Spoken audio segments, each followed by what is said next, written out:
नमस्ते। संस्कृतव्यवहारसाहस्री शिष्टाचारः। हरिः ओम्। सुप्रभातम्। नमस्ते। नमस्कारः। शुभरात्रिः। धन्यवादः। स्वागतम्। क्षम्यताम्। चिन्ता मास्तु। कृपया पुनः मिलामः।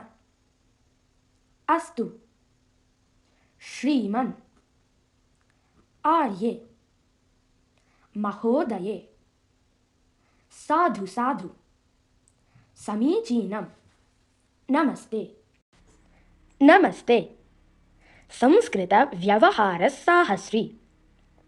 परिचयः। भवतः नाम किम्? भवत्याः नाम किम्? मम नाम श्रीनाथः। एषः मम मित्रं गणेशः। भवान् किं करोति? अहम् अध्यापकः अस्मि। एषा मम सखी भवानी। भवती किं करोति? अहं विद्यार्थिनी अस्मि।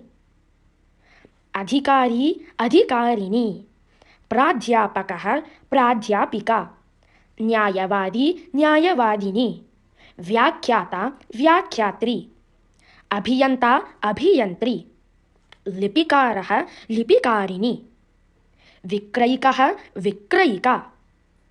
भवान् कुत्र कार्यं करोति? अहं यन्त्रागारे कार्यं करोमि। अहं कार्यालये कार्यं करोमि। अहं वित्तकोशे कार्यं करोमि। अहं माध्यमिकविद्यालये कार्यं करोमि। अहं महाविद्यालये कार्यं करोमि। अहं चिकित्सालये कार्यं करोमि। भवान् कस्यां कक्षायां पठति? अहं स्नातकप्रथमवर्षे पठामि। नमस्ते। नमस्ते। संस्कृतव्यवहारसाहस्री। भवान् किं पठति? अहं विज्ञानं पठामि। भवतः गृहं कुत्र अस्ति? मम गृहमपि जयनगरे अस्ति। जयनगरे कुत्र? न्यायालयभवनस्य पार्श्वे या वीथिः अस्ति तस्याम्। आगच्छतु कदापि मम गृहम्। आम्, अवश्यम् आगमिष्यामि। कथम् अस्ति भवान्? अहं कुशली अस्मि। कुशलं किम्? आम्, कुशलम्। गृहे सर्वे कुशलिनः किम्? आम्, सर्वे कुशलिनः। कः विशेषः? का वार्ता? कोऽपि विशेषः? भवान् एव वदतु। भवान् कुतः आगच्छति? अहं गृहतः आगच्छामि। अहं शालातः आगच्छामि। अहं तः आगच्छामि। भवान् कुत्र गच्छति? नमस्ते। नमस्ते। संस्कृतव्यवहारसाहस्री। अहं कार्यालयं गच्छामि। अहं गृहं गच्छामि। अहं पाठशालां गच्छामि। अहं विपणिं गच्छामि। भवतः विषये श्रुतवान् आसम्। मेलनेन बहु सन्तोषः। भवन्तं कुत्रापि दृष्टवान्। भवान् संस्कृतशिबिरम् आगतवान् किम्? तर्हि कुत्र दृष्टवान्? आम्, तर्हि तत्रैव दृष्टवान्। मित्रमेलनम्। हरिः ओम्। कथम् अस्ति भवान्? अहं सम्यक् अस्मि। एषु दिनेषु भवतः दर्शनमेव नास्ति। एषु दिनेषु बहु कार्यव्यस्तः अस्मि। कुत्र आसीत् भवती एतावन्ति दिनानि? ह्यः एव भवतीं स्मृतवान्। नमस्ते। नमस्ते। संस्कृतव्यवहारसाहस्री। अहं शिमलानगरं गतवती आसम्। वयं सर्वे मिलित्वा एव तत्र गच्छामः। परश्वः किम्? कस्मिन् समये? 3 वादने किम्? 3 मम अन्यत् कार्यम् अस्ति। तर्हि 4 गच्छामः। अस्तु। किमर्थं विलम्बः? प्रस्थानसमये मम यानस्य चक्रं भ्रष्टम् अभवत्। वयं बहुकालं प्रतीक्षितवन्तः। क्षम्यतां, मम कार्यमेव न समाप्तम्। तद्दिने भवान् किमर्थं न आगतवान्? तद्विषये पूर्णतया विस्मृतवान् एव। अन्ये सर्वे आगतवन्तः आसन् किम्? आम्, वृन्दां विहाय अन्ये सर्वे आगतवन्तः। मम अपि बहु इच्छा आसीत्, किन्तु न शक्तवान्। नमस्ते। नमस्ते। संस्कृतव्यवहारसाहस्री। ह्यः भवतीं बहुवारं दूरभाषां कृतवती। वयं सर्वे मम मातुलगृहं गतवन्तः। अद्य अत्र कथम् आगमनम्? अत्र वित्तकोशे किञ्चित् कार्यम् आसीत्। अत्र त्वरितकार्यम् आसीत्, अतः आगतवती। भवान् एव किं? दूरतः न ज्ञातवान् एव। बहु कृशः अभवत् भवान्। मम विषमज्वरः जातः आसीत्। आगच्छतु, गृहं गच्छामः। इदानीं किम्? इदानीं किञ्चित् कष्टम्। किं मित्र एवं वदति? किञ्चित् कालं तिष्ठतु। इदानीं न शक्यते भोः। किमर्थम् एव त्वरा? इतोपि समयः अस्ति खलु? नास्ति मित्र, इतः तत्र प्राप्त्यर्थम् एव 1 घण्टा आवश्यकी। नमस्ते। संस्कृतव्यवहारसाहस्री। यथा भवान् इच्छति। अभिनन्दनं, भवत्या उद्योगः लब्धः इति श्रुतम्। आम्, धन्यवादः। कुत्र उद्योगं करोति भवती? कस्याञ्चित् विज्ञापनसंस्थायां कार्यं करोमि। मिष्टान्नं कदा ददाति? मङ्गलवासरे गृहमेव आगच्छतु। इदानीं मया त्वरणीयम्। तिष्ठतु सखी, काफी पिबामः। अस्तु, पिबामः। क्षम्यतां, स्थातुं मम समयः नास्ति। पुनः कदा मेलिष्यामः? श्वः सायं मेलिष्यामः किम्? आम्, तत्रैव आगमिष्यामि। भवतः नूतनं गृहं कुत्र अस्ति? एषः मम गृहसङ्केतः। ओहो, मम भगिन्याः गृहसमीपे अस्ति। नमस्ते। संस्कृतव्यवहारसाहस्री। मम पत्रं प्राप्तवान् किम्? आम्, इदानीमेव प्राप्तवान्। अत्र कति दिनानि तिष्ठति भवान्? इतोपि दिनद्वयम् अस्मि। तर्हि भवन्तं गृहे एव पश्यामि। भवतः समीपे सम्भाषणीयम् अस्ति। यदा कदापि आगच्छतु। मोहनस्य दुर्घटना अभवत् इति श्रुतवान्। आम्, सः स्टोकात् मुक्तः। तेन सह मिलितवान् किं भवान्? कस्मिन् चिकित्सालये अस्ति सः? सः लोहिया चिकित्सालये अस्ति। एतां वार्तां श्रुतवती किम्? चिन्तां मा करोतु, सर्वं सम्यक् भविष्यति। भवती अपि एतत् अङ्गीकरोति किम्? भवान् अपि कथं विश्वासं कृतवान्? तस्य कथनशौल्या एव अहं प्रभावितः। सुलभतया तस्य जाले पतितवान्। एवं भवति कदाचित्। नमस्ते। संस्कृतव्यवहारसाहस्री। अस्माकं मेलनानन्तरं बहुकालः अतीतः। समयः कथम् अतिशीघ्रम् अतीतः। युक्ते समये आगतवान्। किञ्चित् कालं भवतः यानं ददाति किम्? इदानीं मया अपि अन्यत्र गन्तव्यम् अस्ति। अहं शीघ्रं प्रत्यागमिष्यामि। कदा प्रत्यागमिष्यति? अर्धघण्टाभ्यन्तरे आगच्छामि। याने तैलं नास्ति। एवं किम्? चिन्ता नास्ति, परिहासाय उक्तवान् मित्र।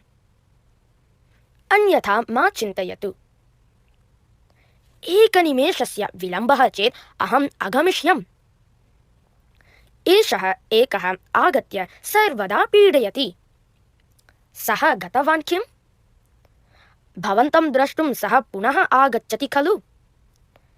सः विश्वासयोग्यः किम्? नमस्ते। संस्कृतव्यवहारसाहस्री। वक्तुं न शक्यते। भवान् आगच्छति किम् अस्माभिः सह? आगच्छतु, किञ्चित् अटित्वा आगच्छामः। शीतपेयं पाययति किं भवान्? शीतपेयं मास्तु, पयोहिमं खादामः। शीघ्रं गच्छामः भोः, नो चेत् माता तर्जयति। कथं गच्छति भवती तत्र? अहं पादाभ्यां गच्छामि। अहमपि किञ्चित् दूरं भवत्या सह आगच्छामि। प्रयाणम्। इतः विकासपुरीं गन्तुं लोकयानं लभ्यते किम्? आम्, लभ्यते। जनकपुरी लोकयानस्य का संख्या?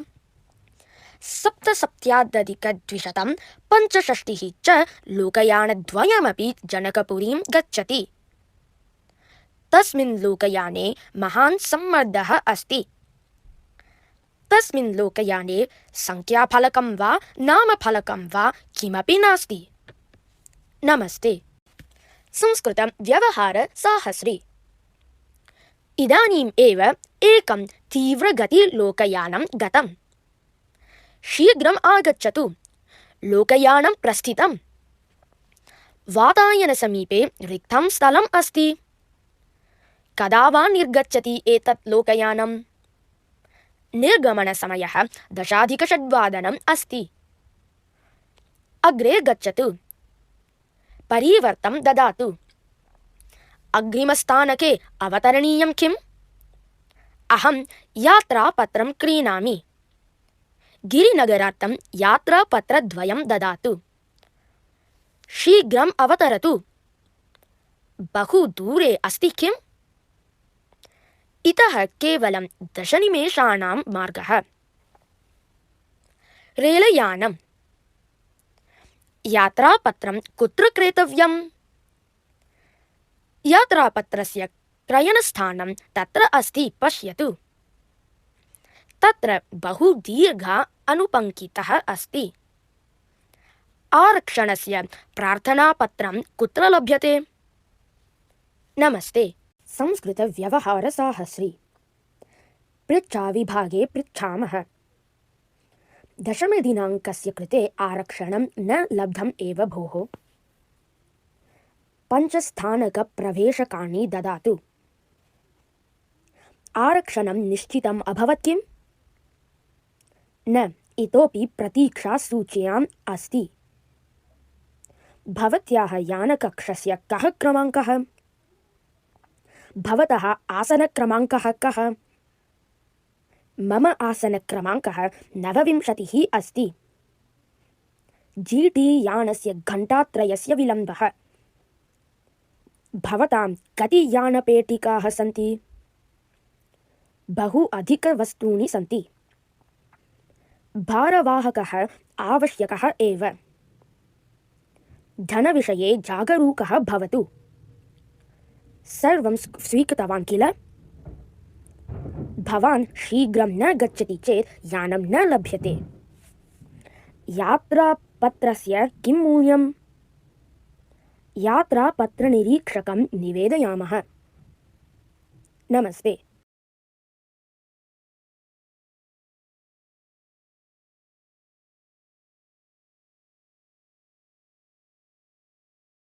संस्कृतव्यवहारसाहस्री।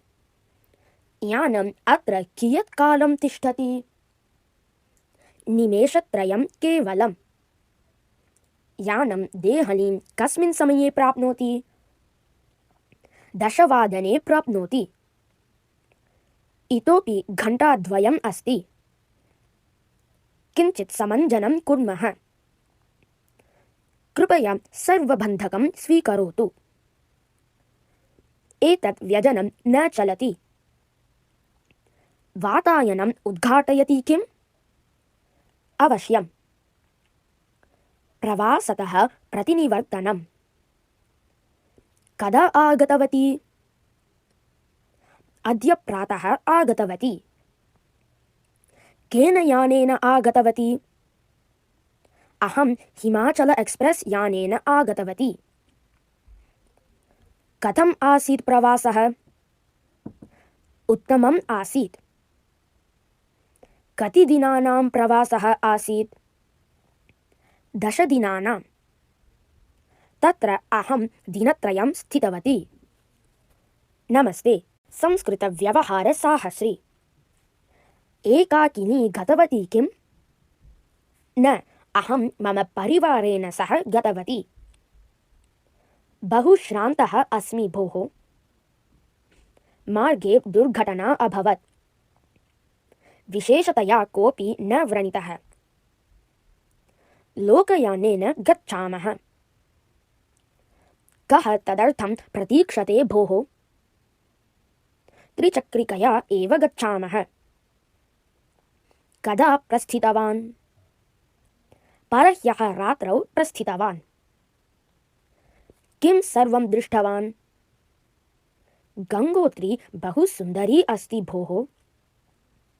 सः जलप्रपातः नाम महत् अद्भुतम्। तत् अहं द्रष्टुं न शक्तवती। दीपावलीकारणतः याने महान् सम्मर्दः आसीत्। अविस्मरणीयः प्रवासः आसीत्।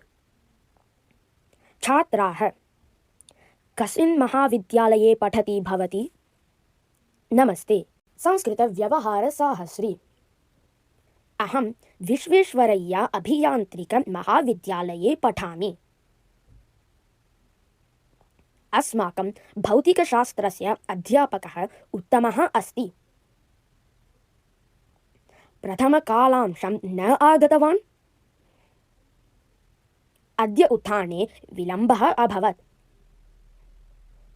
लोकयानं न प्राप्तम्। अर्थशास्त्रस्य व्याख्याता न आगतवान्। अद्य महाविद्यालये परिचर्चा स्पर्धा अस्ति। भवती भागं गृह्णाति किम्? न, मम सखी भागं गृह्णाति। एतत् पुस्तकम् अद्य प्रत्यर्पणीयं भोः, नो चेत् दण्डः दातव्यः भवेत्। अद्य चलच्चित्रं द्रष्टुं गच्छामः किम्? श्वः जीवशास्त्रस्य प्रात्यक्षिकपरीक्षा अस्ति सखे। भवत्याः टिप्पणीं ददाति किम्? ह्यः एव गिरीशः स्वीकृतवान्। अद्य गृहे एव त्यक्त्वा आगतवती। तद्दिने अहं वर्गं न आगतवान् आसम्। नमस्ते, संस्कृतव्यवहारसाहस्री। एकनिमिषार्थं लेखनीं ददातु मित्र। प्रतिदातुं मा विस्मरतु। आगच्छतु भोः, क्रीडामः। जोशीमहोदयस्य कक्ष्या अस्ति किम् अद्य?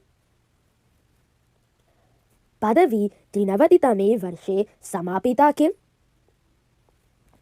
सम्यक् न स्मरामि भोः। एतां दीर्घकथां पठितवान् किम्? बहु पूर्वमेव पठितवान्। अद्य कक्ष्याः न भविष्यन्ति। प्राचार्यः बहु कठोरः अस्ति भोः। परीक्षा लेखनीया चेत् 70% उपस्थितिः अनिवार्या एव। वार्षिकोत्सवे वयम् एकं संस्कृतनाटकं कुर्मः। श्वः छात्रासङ्घस्य निर्वाचनं भविष्यति। एतस्मिन् वर्षे पाठनशुल्कं वर्धितम् अस्ति। परीक्षारम्भः कदा इति ज्ञातं किम्? आम्, वेलापत्रिका ह्यः एव आगता। नमस्ते, संस्कृतव्यवहारसाहस्री। प्रश्नपत्रयोः मध्ये अवकाशः अस्ति किम्? केवलं दिनद्वयस्य अस्ति। परीक्षा अग्रे नीता। सज्जता कथम् अस्ति? पठितं किमपि न स्मरामि भोः। तृतीयपत्रस्य पाठ्यांशः एव न समाप्तः। प्रवेशपत्रं परश्वः लप्स्यते। परीक्षासमयः कः? प्रातः 8:00 तः 10:00। किं परीक्षाकेन्द्रं प्राप्तवती भवती? केन्द्रं मम गृहस्य समीपे अस्ति। प्रश्नपत्रं कथम् आसीत्? अतीव सुलभम् आसीत्। बहु क्लिष्टम् आसीत्। सामान्यम् आसीत्। समयः अपर्याप्तः अभवत्। प्रश्नेषु विकल्पः एव न आसीत्। नमस्ते, संस्कृतव्यवहारसाहस्री। अहं प्रश्नद्वयस्य उत्तरं लेखितुं न शक्तवती। प्रात्यक्षिकपरीक्षा समाप्ता। प्रात्यक्षिकपरीक्षायाः परीक्षकः उत्तमः आसीत्। मौखिकपरीक्षा कथम् अभवत्? सम्यक् न आसीत्। फलितांशः कदा प्रकटितः भविष्यति? इतोपि एकमासः अस्ति। अग्रिमसप्ताहे प्रकटितः भविष्यति। प्रतिशतं कति अङ्काः प्राप्ताः? मम 80% अङ्काः आगताः। सः एकस्मिन् विषये अनुत्तीर्णः। अङ्कद्वयेन मम प्रथमस्थानं गतम्। तस्य फलितांशः निरुद्धः अस्ति। सा एतस्य पत्रस्य पुनर्मूल्याङ्कनार्थम् आवेदनं करिष्यति। इतः परं मासद्वयस्य विरामः। अग्रिमवर्षे अहं सम्यक् अध्ययनं करिष्यामि। नमस्ते।